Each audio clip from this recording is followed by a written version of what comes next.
All right, Jabosai, good morning. Let us begin.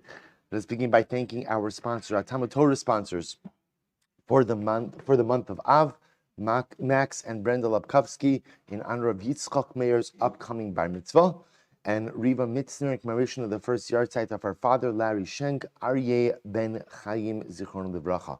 We thank our Week of Learning sponsors, Mark and Sarah Meisler, for the yarzheit of Mark's grandmother, and Altman, Chana Devora Bas Yehuda, and Bill and Razy Eskin, Lezecha Nishmas, Bill's father, Mordechai Ben David, on the 7th of Av, and Lezecha Nishmas, Razy's mother, Tzibia Bas Moshe Aaron, on the 8th of Av. We also thank our Daf Yomi sponsor for today, Greg Levitan, the beautiful sponsor for the Hakaras HaTov, to HaKadosh Baruch Hu, and all of the women who give us the opportunity to learn the Daf each and every day. Beautiful. Although it sounds like maybe someone's in trouble. You know, that this is...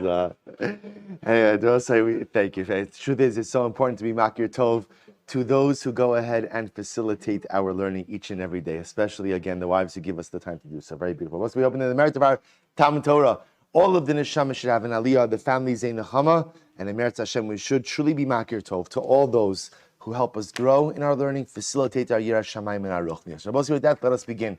We have an incredible daf ahead of us today. Today's daf is Daf Dalid, and we picked up, we got where we say we left off, Mamish on the bottom of Gimel Amud Beis, right at the two dots, and the Gemara says as follows: Haisa gavoa me'esrim ama uba lemata b'karim b'kistos. Well, say interesting case. We're still hyper focused on the sukkah that's lamala me'esrim ama, sukkah that's higher than 20 amas. So now remember again, I have a sukkah that's higher than 20 amas. We although we have not stated it explicitly, the Gemara is assuming that we are paskening like the Tanakama and not like Rabbi Yehuda. And therefore, again, a sukkah that is taller than 20 amas is going to be pasul. The shaila now we're going to deal with is there some way for me to go ahead and remedy that sukkah and somehow go ahead and make it kosher? To which the Gemara says, let's say I do the following. So I have a sukkah that's taller than 20 amas, and then what I'm going to do is I'm going to fill the interior of the sukkah with karim and kistos. Karim and kistos literally are pillows and cushions. So what am I doing essentially? I am elevating the ground level of the sukkah. So now, in fact, because remember again, when we speak about a sukkah that's lamala me'esrim amma being pasul, that's talking about the interior space. That the wall from the ground ultimately to the top of the wall is more than 20 amas. If you raise the ground level, then bepashtus, that is able to go ahead and kasher the sukkah. Because remember again, we don't care about the height of the wall from the outside. We only care about the height of the wall of the interior. So if I effectively build up the ground level by putting in there pillows and cushions, it sounds like a good idea. Except the Gemara says, lo havi miyut. It doesn't work. Now why not? Take a look at the last Rashi on the daf, lo havi miyut. She'ein sofo lo haniach sham kol zayim mehefsid mamono. Because Rabbi say people aren't going to leave pillows and cushions outdoors in the sukkah for the entire Yom Tiv. Why? Because it's going to get ruined. And because it represents such a hefsid mammon, because it represents such a monetary loss, we'll say, here's what's interesting. What the Gemara is suggesting is as follows: that in order for something to go ahead and be considered to build up the ground level of the interior of the sukkah, it has to be bottled to the sukkah. It has to be something that you're going to leave there. But if it's something that you're not going to leave there indefinitely, and by indefinitely I mean, how long? 7 days. Just sukkahs is all we care about, 7 days. Then halacha l'maisa, it's not bottled to the ground of the sukkah. If it's not bottled to the ground of the sukkah, then it cannot count to elevate the floors, we'll call it the floor area of the sukkah itself. Now here's what's interesting, top of Dalid, va'afa gav de batlinu l'kulo. And we'll say, let's say a person says, no, you know what? I'm going to leave the pillows and the cushions in the sukkah for all 7 days. I say it. I'm going to go ahead and leave it there. Maybe I would say that would work. Still, it doesn't work. Why? Mishum debatla daito eitzel kol adam. Because at the end of the day, say we've seen this concept many times throughout Shas, which is batla daito eitzel kol adam, which is that we are governed by normative behavior.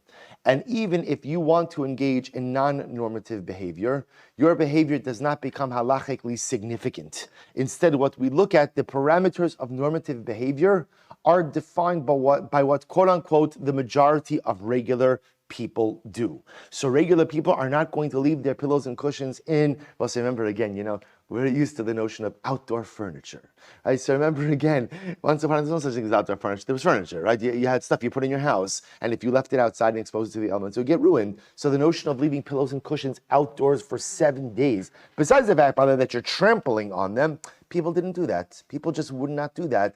Therefore, even if you want to say you're going to do it, batla daito itzel kol adam.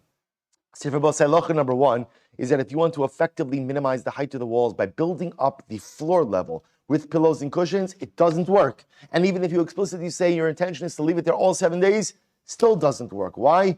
Batla daito itzchad. We'll say, batla daito itzchad kol adam. There's an interesting hashkafic piece of this as well.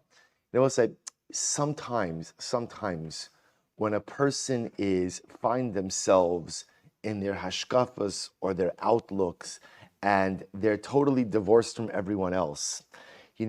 Sometimes a person has to ask themselves, is it the pshat that I'm right and everyone else is wrong? Or is it the pshat that if everyone else says something is a different way, and I say it's this way, I'm wrong? Because batla daito itzal kol adam. Now I will say, remember again, we find instances where the world is wrong and the yachid is right? Who's the paradigmatic example of that? Avram Avinu, right? Avram was called Avram Ivri, right? It's called Ivri because literally he was on the other side of the river than everyone else. The whole world was on the other side of the theological river. Avram was on the other side, and the world was wrong, and Avram was right. But the truth is, how many Avram Avinus have there been throughout the generations? Right? Not many. There were some. There are times. But it's very important that in life, sometimes, if everyone else says A and you say B, you're probably not smarter than everyone else. Probably. And a person has to be aware of that. This happens all the time where people kind of dig in, with their shitas and mahalchim and hashkafas, and I'm right. You have to, again, sometimes you are. I want to point out, sometimes the yachid is right and the rabbim are wrong. But sometimes it's batla daito itzal kol adam. And a person has to be humble enough to say that if everyone else, and when I mean everyone, I don't mean the outside world necessarily. I mean everyone who I surround myself with, my friends, my family, my chaverim, my teachers. If everyone else is saying that it's wrong and I'm saying it's right, I might have to adopt the concept of batla daito itzal kol adam. Again, an incredibly difficult balance in life. The Gemara goes out to tevenu bitlo. Listen to this case. What happens if you built up the floor level with straw? So you put straw in the sukkah. Again, we'll say it's all the same thing. I'm trying to elevate the ground level in order to go ahead and minimize the height of the walls. So let's say I put straw in there, ubitlo. Now we'll say bitlo means what? Bitlo means, Rashi says, bifiv l'shiva. I explicitly say, I'm not removing this straw from the sukkah for 7 days. I'm leaving it here. I articulate that. So of course, tevenu bitlo havimiyot. We'll say that works. That actually works. The choshekin afaru bitlo. All the more so if you put dirt inside of the sukkah. We'll say that's actually the easiest case, right? You put dirt onto the ground of the sukkah and build up the ground level, thereby minimizing the interior height of the walls. Certainly, again, that works to make the sukkah kosher. So the Gemara says, what about teven ve'in asil lifnoso va'afar stam? We'll say, what if you go ahead and you put straw in there? Ve'in asil lifnoso. And we'll say, ein asil lifnoso means, look at Rashi, second line from the top. Lo teven ve'in asil lifnoso v'lo yitztarich lifnoso kol yemei achag umiu lo bit lo mamish befiv. We'll say, what happens if you put straw into the ground of the sukkah and you have no foreseeable intention of moving it for the next 7 days, but yet you didn't say anything. Yet you didn't explicitly articulate your intention to leave the straw there all 7 days. Or va'afar stam. Both said the case of afar stam is where you just put dirt inside of the sukkah and your intentions are totally unknown, whether it's to leave it there or not leave it there. What's the halacha in those cases? Machlokes Rabbi Yossi v'Rabbanan. Rabbi say this is machlokes Rabbi Yossi and the Rabbanan. How so? Here we go. So the Gemara says this nan baya shemilu tavanot tzvaros ubitla. So baya shemilu tavanot tzvaros. If you fill a home with straw or with gravel, tzvaros are pebbles or gravel. They will say, now why are you filling your home with straws? See, remember again, we've seen this case before.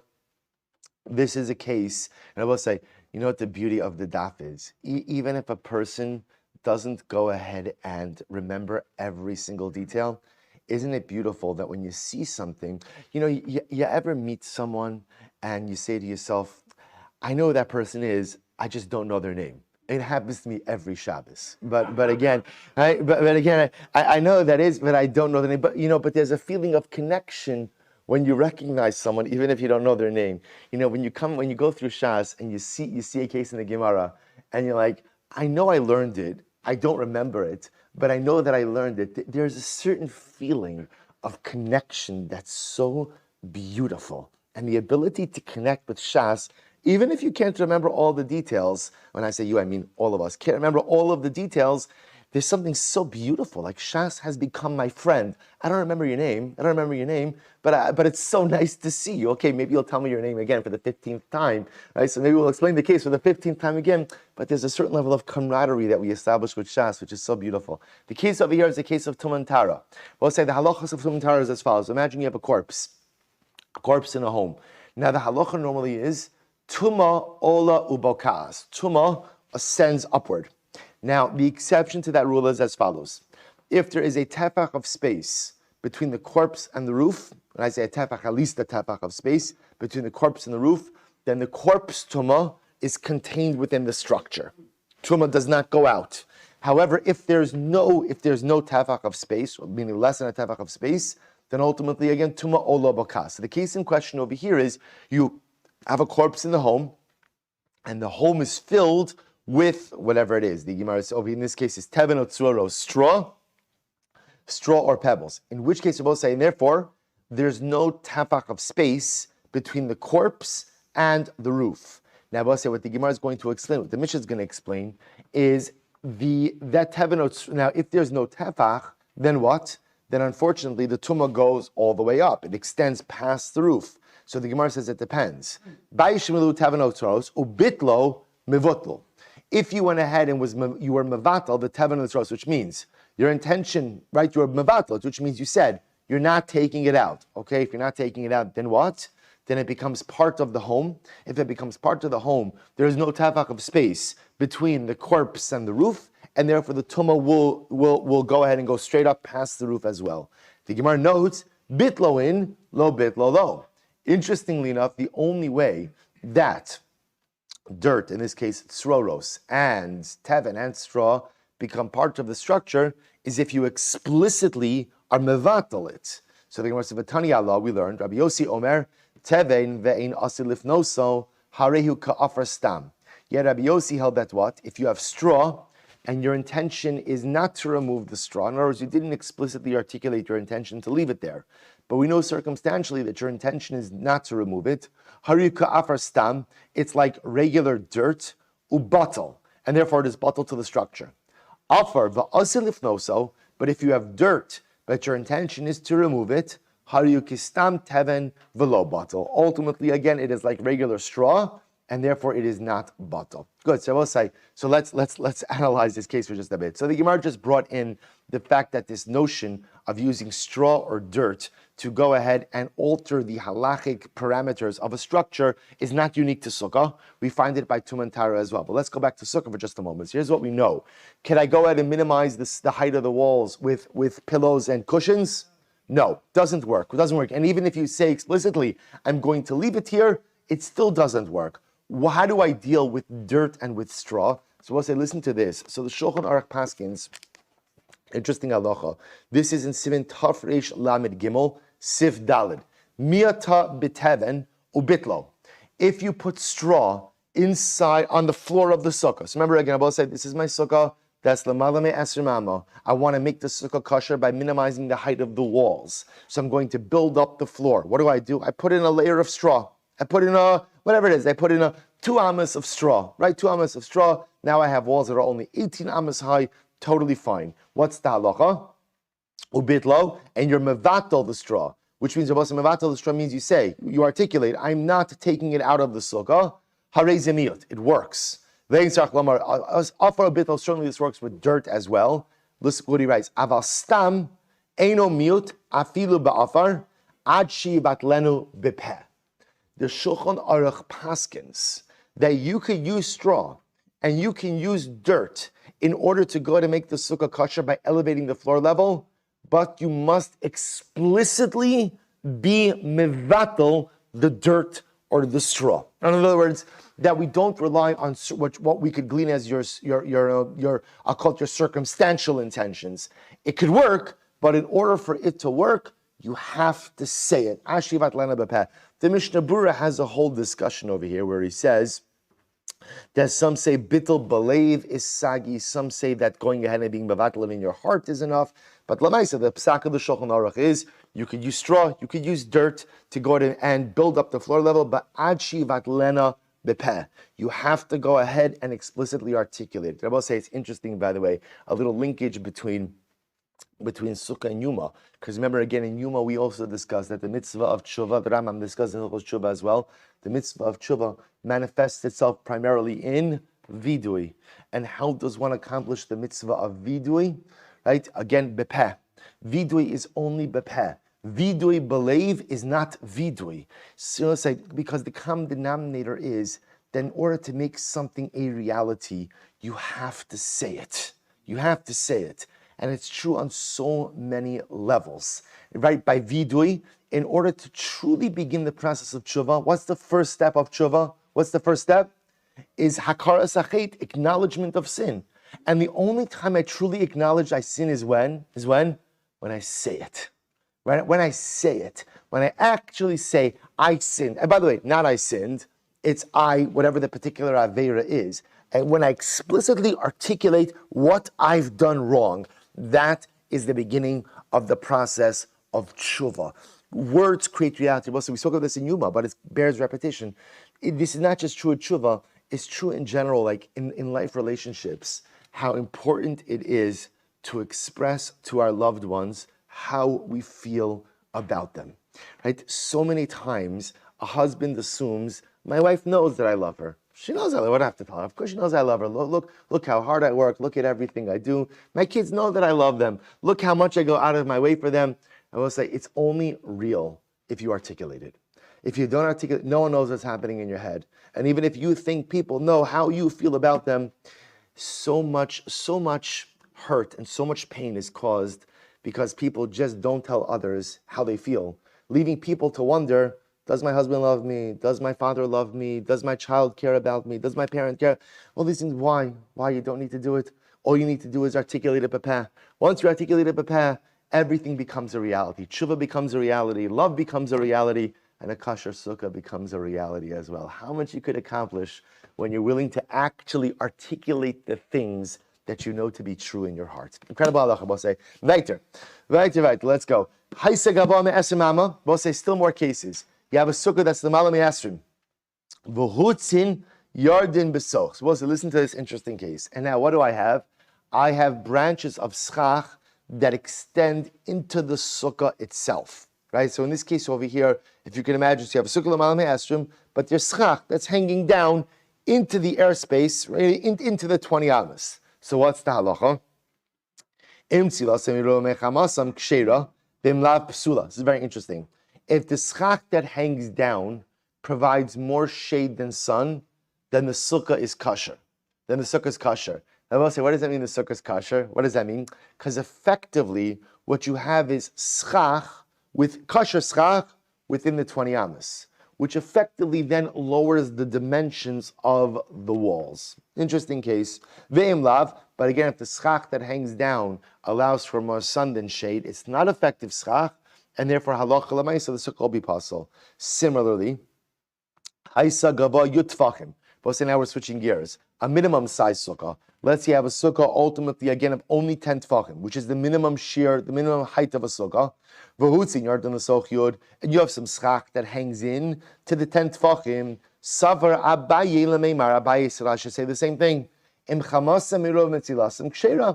As long as the schach that hangs down into the interior of the 10 tefachim allows for more sun than shade. I will say if it allows for more sun than shade, then what is it? Pasla, it's nothing. It's nothing. So essentially, if the schach that hangs into the 10 tefachim is insignificant, then the sukkah is kosher.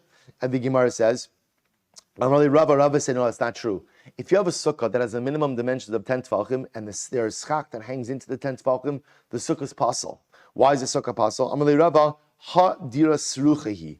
But we will see this phrase more as we go on Masechah Sukkah. Dira srucham literally means a putrid domicile, which means really an unfit domicile. 10 tefachim is the minimum amount of space, the minimum height. And if you have anything that hangs in or interferes in the airspace of that 10 tefachim, you've simply compromised the integrity of that domicile. That is called a dira srucha, an unfit domicile, and therefore again, the ein adam dar b'dira srucha, and a person ultimately again cannot live in a compromised domicile. So we'll say interesting halacha. So again, if you have a sukkah that's the malami esrim, and you have schach that hangs in, right, that hangs down within the 20, inside of the 20, and that schach is kosher schach, meaning that schach by itself provides more shade than sun, the sukkah is effectively kosher. But if you have a sukkah that is exactly 10 tefachim, and any amount of schach, even if it's unfit schach, that hangs into the 10, the sukkah is invalid because it becomes a dira srucha. But I just want to point out, just jumping back to the previous case, I should have mentioned one thing.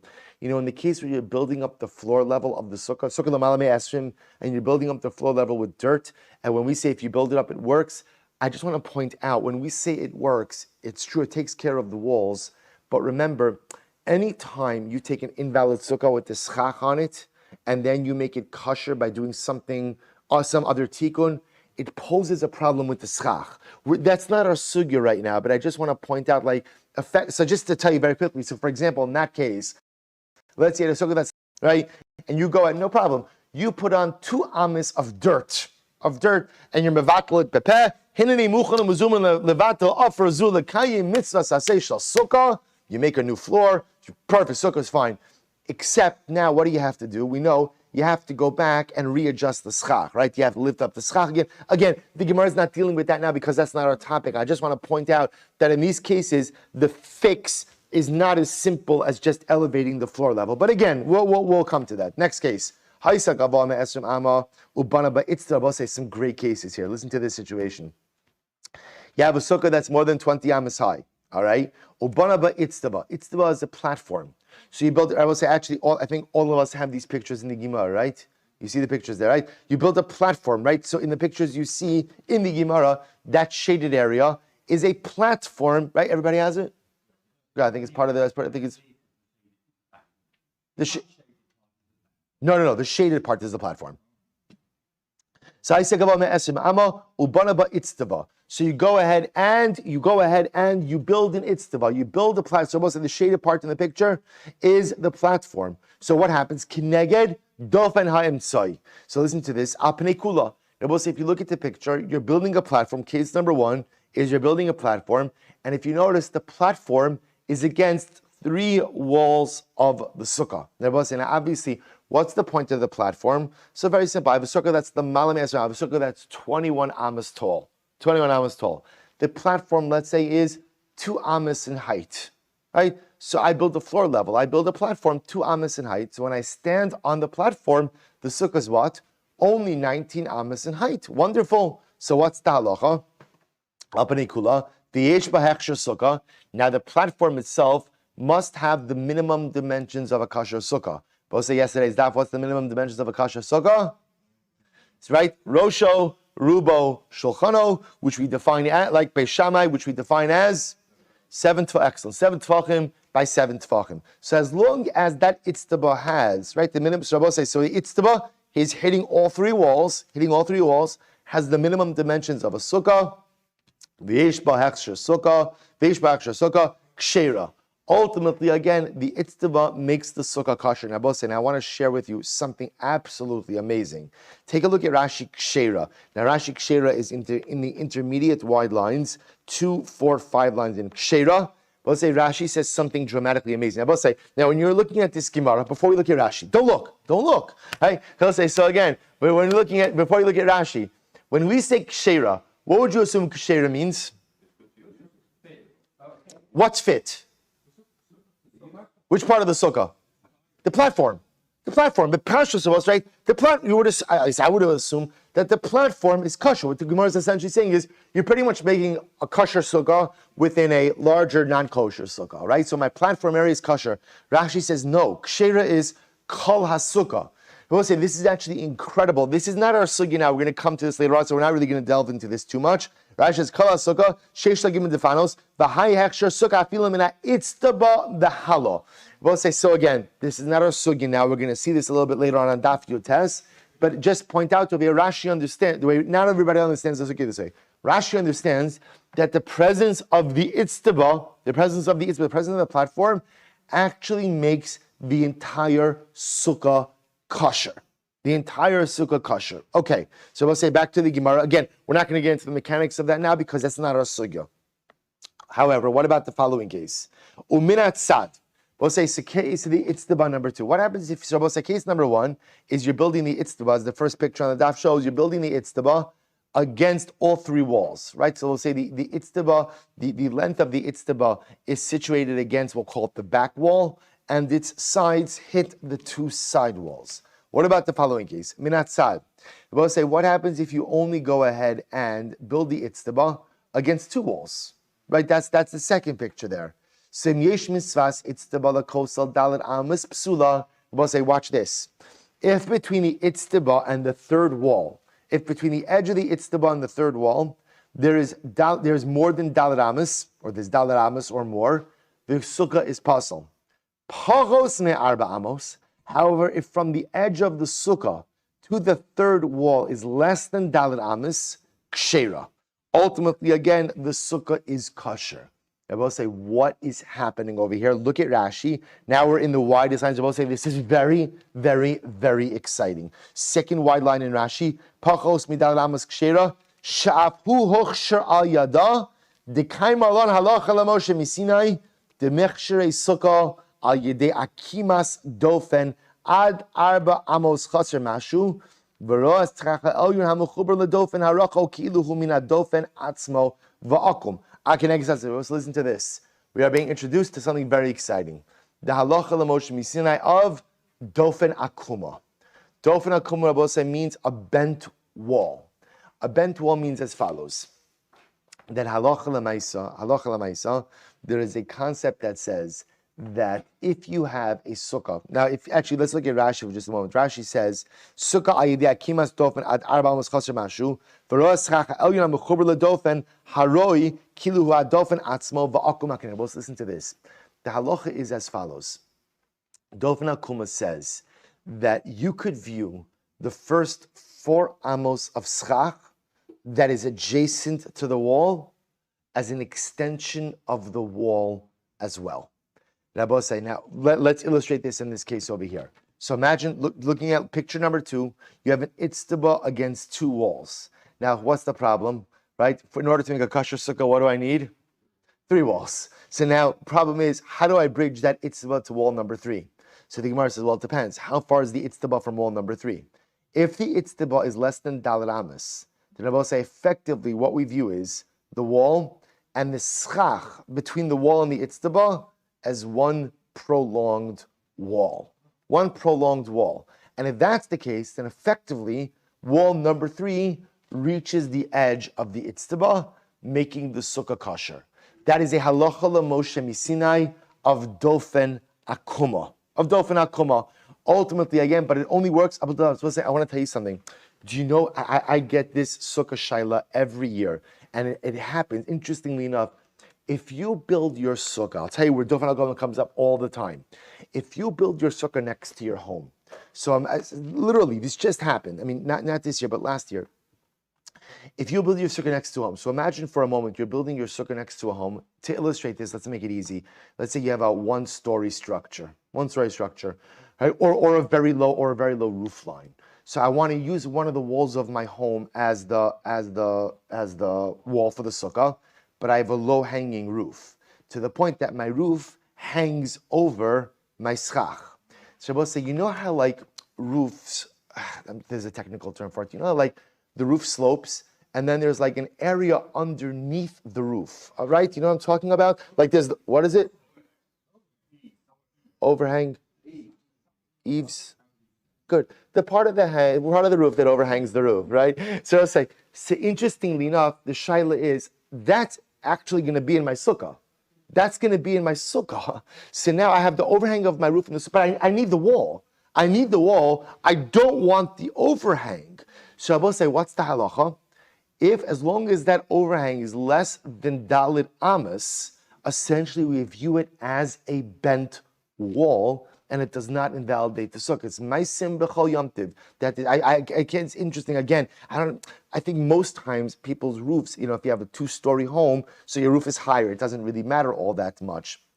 But lamaisa, if you're using a wall of your home with a low-hanging roof, again, it happens all the time. That's dofen hakuma. So dofen hakuma says that as long as that overhang is less than dalit amis, we essentially view it as a bent roof, and it is not a problem. Again, back to the itztaba case. So pachos, so the Gemara says, pachos mi arba amos kshera. So we'll say, my kamash malon darmina dofen hakuma. So what are you coming to teach me? That we say dofen hakuma. We already learned that. Tanina, bayish and iftach. We'll say, here's the paradigmatic case of dofen hakuma. Listen to this. Bayish and iftach v'sichech al gabav. We'll say, listen to this. You have a home that the roof opened up. V'sichech al gabav. So we'll say, so listen to this case, right? What do you want to do? You want to make your dining room into your sukkah. So what do? You put a retractable roof on top of your dining room. Put a retractable roof on top of your dining room. You put the schach right there. Fantastic. Only one problem, which is you need walls. And the problem is now, ultimately, again, the walls of your home are not right underneath the schach. So we'll say, imagine this image for just a moment. I have over my dining room table, I have the schach, but then I have my ceilings, and then I have my walls. So what's the halacha? So ba'ishin niftach v'sichech agabav im yesh min hakosel sichoch dalet amas. So puzzle, psula. If halacha l'maisa, there's more than dalet amas between the wall and the schach, then the sukkah's puzzle. Hapachos mikan kshera. But if there's less than dalet amas, ultimately again the sukkah will be kosher. So we'll say, how could that be? There's a ceiling in between my schach and the wall. It's not a ceiling, I will say. What is it? It's a bent wall. Why does it work? Because the Ribono Shel Olam said it works.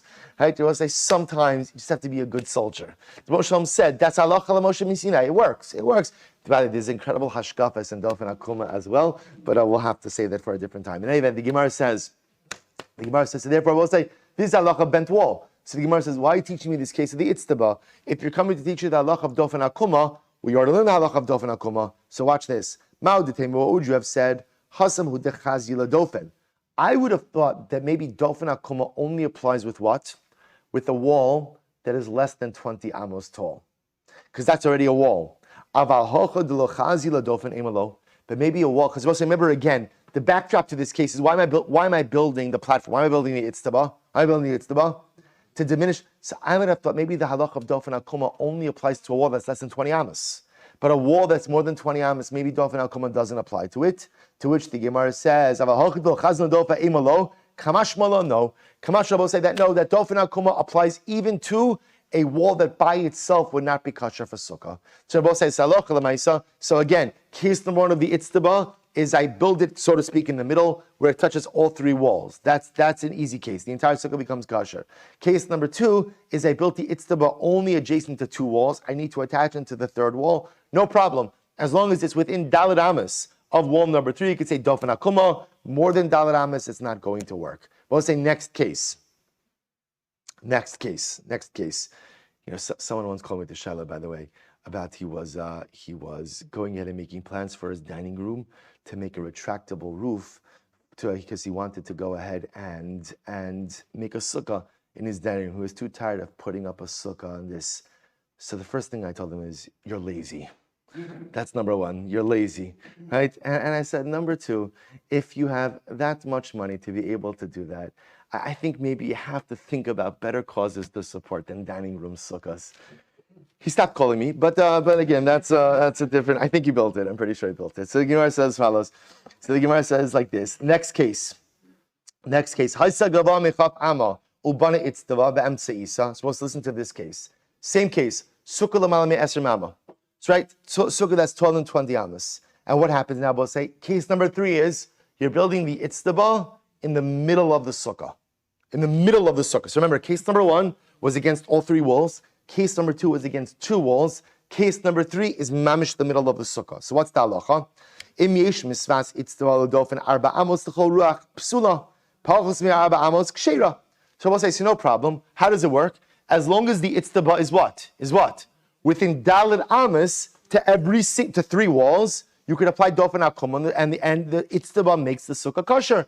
If it's more than daled amos, then the sukkah is pasul. So Gemara says, okay, my kamash malon darminon dofen akum hanuhach. So I don't understand. Why do you need this case? You're coming to teach me about a case of dofen akuma, about the halach l'moshe. We already learned it. It's already. We'll say, watch this. Mao detema dofen akum miruach achas arminon.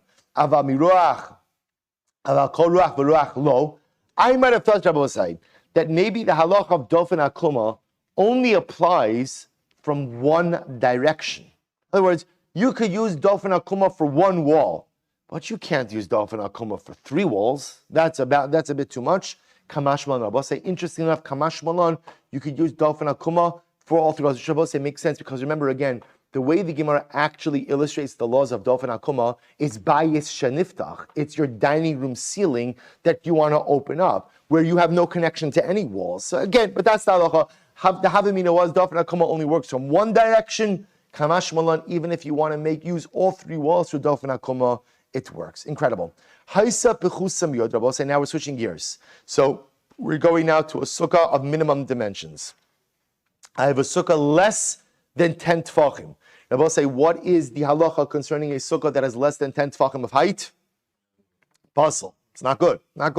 So what's the halacha? So Rabbi say, what are you doing? This is interesting. So what are you doing? You're digging out. So you're excavating. I'm gonna dig out the floor, right? Pushing. Beforehand we were elevating the floor level. Here we are. It's the opposite of elevating. Okay, digging. Good, right? I'm digging out the floor, right? Making a newer floor level, right? A lower floor level. So what's the halacha? Rabbi say, listen to this. So im yesh misvas chakak ulakosel gimel tfachim psula. If, and Rabbi say, now in this case, I'm not excavating the entire floor. What am I excavating? My minimum shear. What's my minimum shear? Zayin by Zayin. Rosh Hashanah. So we'll say, so again, I'm only excavating an area of Zayin al Zayin. So what's the halacha? Im yesh misvas chakak ulakosel gimel tfachim psula. If there's more than 3 tfachim between the excavation and the wall, the sukkah is pasul. On the base, pachos mishalosh tfachim ksheira. But if there's less than 3 tfachim, then ultimately it's kasher. We'll say, now what's 3 tfachim? What halacha is that? Lavud. Another halacha l'Moshe Misinai. Namely that again, anything within 3 tfachim of something else is considered to be attached to that item. So it's very interesting. So now if I go ahead and I excavate, as long as the excavation is within 3 tfachim, then ultimately again the sukkah is kasher. More than 3 tfachim, it's not kasher. So what's going on over here? The Gemara says, I don't understand. Maishna hasam the amrit pachos me arba amos, u'maishna hacha the amrit pachos me shlosha tfachim. Now the Gemara says, I don't understand. Let's go back for just a moment. In the case of the itztaba, right? In the case of the itztaba, we'll say, so remember again, case number 1 was sukkah l'mala me'eser mama. The sukkah is too high, too tall. So what do? I build in a platform, but again, in case number 2, I only have a platform against 2 walls. I need a 3rd wall. What's the halacha? I need the platform to what? To be within 4 amos of wall number 3. Now, we'll say 4. That gives you a lot of space to work with, right? 4 amos is not an if, right? An amos is about 1.5 feet. So daled amos is 6 feet. 6 feet. It gives you a pretty good amount of space to work with. Yet now over here, when I have a sukkah that's pachos miyud, sukkah's too short. I'm excavating. It only works. I'm excavating in the middle. in order for the excavation to be good, it has to be within 3 tefachim, which Rabbi says is a much smaller shear. So I don't understand why. Shouldn't I apply the same halacha of what? Dal Ramas. To which the Gemara will say, watch this. The Gemara says, Hasam di'ise ledofen pachos me'arba amos sagya. Hacha di'leshavi ledofen pachos mishlosha tefachim pachos mishlosha tefachim in ilola. But here's the fundamental distinction. When you have a sukkah that's l'mala me'esrim amma, do you have a wall? Do you have a wall? Yes, you have a wall. You have a problem with your wall, that your wall is too tall for sukkah, but do you have a conceptual wall? And the answer is yes. Okay, once you have a conceptual wall, as long as you are within some distance of it, even Dal Ramis, we could attach that wall to the platform. In a structure that is pachos miyud, that means you have a wall that is less than 10 tefachim. Do you have a wall? No. So because you don't have a wall, the only way to make that wall into a wall is if mamish you attach it to the excavation. Well, in order for the wall to be attached to the excavation, love it. You need it to be less than 3 tefachim. So we'll say herein lies the fundamental distinction. If the wall is already a wall, but it's just a dinin going ahead and connecting it to the itztaba, that's dofen akuma. That's dofen azalach l'Moshe Sinai. But if the wall you need to attach to the excavation is not halachically a wall, it's not a wall. So we'll say, to say it a little bit differently, the halacha of dofen akuma applies to what? A dofen. You have to be a wall. You have to be a wall if you want to be subject to the halacha l'Moshe Sinai of dofen akuma. And the minimum definition of a wall is something that is 10 tefachim or more. If you're not a wall, you can't get dofen akuma. So the first thing you need to become is you have to become a wall. You have to become a wall. So once you become, and the way to become a wall is how? Through lavud. If you could become lavud to the excavation, that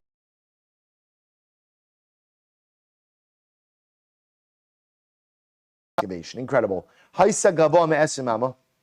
we'll say, so it turns out, again, it's a very simple distinction. Dofen akuma, that halacha l'Moshe Sinai only applies to a wall. The minimum definition of a wall is 10 tefachim or more. In the case that we're dealing with over here is, the wall is less than 10 tefachim. It's not a wall, therefore no dofen akuma. The only way to make it into a wall is if it's lavud to the excavation. Because if it's lavud to the excavation, then it's considered to be attached to the excavation. If it's attached to the excavation, then what? Then you have the minimum height of the wall. Incredible. It's another interesting case. Let's say the wall was back. We're back to the more than 20 hours. We're flip-flopping between the cases. So, let's say the wall was taller than 20 amas. Ubana ba'amud shugavo asar tefachim. V'yesh bo hechsher sukkah. Listen to this. You have a sukkah that's more than 20 amas tall. And inside of that sukkah, you build a pillar, an amud. Let's say that amud, that pillar, has the minimum dimensions of sukkah, which means that pillar is how big? How big? 7 tefachim by 7 tefachim. Okay. So we'll say, what's the halacha? V'yesh bo hechsher sukkah. Savar Abaye lemeimar good asik mechitzta. Oh, back to our Aryeh Ben days, we'll say. So Abaye says, what can you do? You can go ahead and sit on top of that pillar and make the top of that pillar your sukkah. What about walls? Abaye said, good asik mechitzta. We'll say, what's good asik? Good asik means when you take bottom walls and extend them upward. So we could view the sides of the pillar as extending upward to the schach. And therefore, again, the pillar, the bottom of the pillar, right there, the top of the pillar, I should say, becomes the ground level of your sukkah. We view the mechitzos as if they're extending upwards, and the schach above you is kosher for your sukkah. Amli Rava, no, that does not work. But inon mechitzos hanikaros v'leka. I will say, maybe that works for Erev in certain respects, but for sukkah, you need what's called mechitzos hanikaros, recognizable walls. Sukkah will not work with walls that don't physically exist. Again, we'll qualify that statement as we go on a little bit. But lamaisi, you need what's called mechitzos hanikaros, not good asik mechitzos. Shabbos, now once we started the discussion, look where we go with this. Tan Rabbanan, na'as arba kundisin v'sichei chagavan. Well, say the following situation.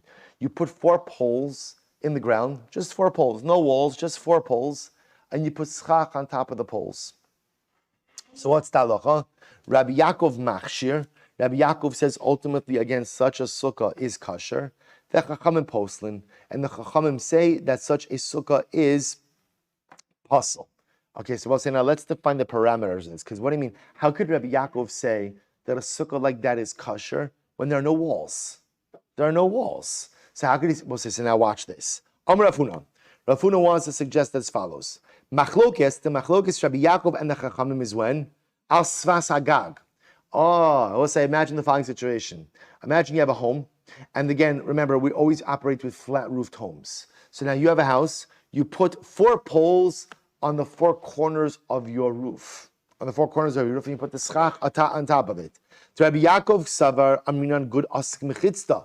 Oh, Rabbi Yaakov holds Rabbi say that when you put the 4 poles on the 4 corners of your home, how do we view it? As if the sides of your home extend upwards, and those are the walls of your sukkah. But the Rabbanan hold that we do not say good asik. So it's machlokes in good asik. Aval be'emtza hagag. But if you put the 4 poles in the middle of your roof, everyone agrees, divrei akol psula. Everyone agrees that such a sukkah will be possible, because if you put it in the middle of your roof, then what? Then what? There are no walls, because you can't say good asik. Rav Nachman, so we'll say that's Rav Huna's interpretation of the machlokes. Rav Huna Amar, be'emtza hagag machlokes. Rav Huna says, no, the machlokes is in the middle of the roof as well. Say, bailahu. So, Rav Nachman, do you mean that in the middle of the roof is a machlokes, but both Rabbi Yaakov and the Rabbanon will agree that if you put the poles on the corners of the roof, the sukkah is kosher? Ol dilma bein bezu machlokes, or maybe it's a machlokes ultimately again in both cases, to which the Gemara says teku. We're not sure. We're not sure what the parameters of the machlokes are. So meisvei na'at dalad kundisin ba'aretz v'sichich al gaban. Was another case. You place 4 poles in the earth, and then you put the schach on top of it. Rabbi Yaakov machshir v'chachamim postlin. Rabbi Yaakov says the sukkah is kosher, and the chachamim say that the sukkah is pasul. V'ha'aretz deke'emtza gagdami v'kamachshir Rabbi Yaakov. But we'll say now, what's the case over here? The case here is you're just planting 4 poles in the ground. 4 poles in the earth is like what case Rabbi was saying? Is the equivalent of what? 4 poles in the middle of the roof. And yet still, Rabbi Yaakov is arguing. And Rabbi Yaakov is suggesting that such a sukkah should be kosher. Tiyufta de Rav Huna tiyufta. Both sides would effectively refute Rav Huna's interpretation of the machlokes. Vod, be'emtzahu de pligi, aval asas agag divri akol kshera. Furthermore, again, are you going to say that it's only in the middle of the roof that they argue, but on the edge of the roof, everyone agrees that the sukkah will be kosher? Ultimately, again, we could refute Rav Huna on both counts. And as Rabbi say that both parts of Rav Huna's statement ultimately again are refuted. Amar l'cha Rav Huna, no. Pligi be'emtza hagag v'adin al svas hagag. The truth is the machlokes Rabbi Yaakov and the Rabbanan is actually both cases. Whether you put the 4 poles on the corners of the roof, or whether you put it on the middle of the roof, right? Rabbi Yaakov will say that halakha l'mais in all cases is kosher. The Rabbanan will say in all cases it's pasul. So why do we go ahead and bring up the machlokes and when you put the poles in the middle of the roof?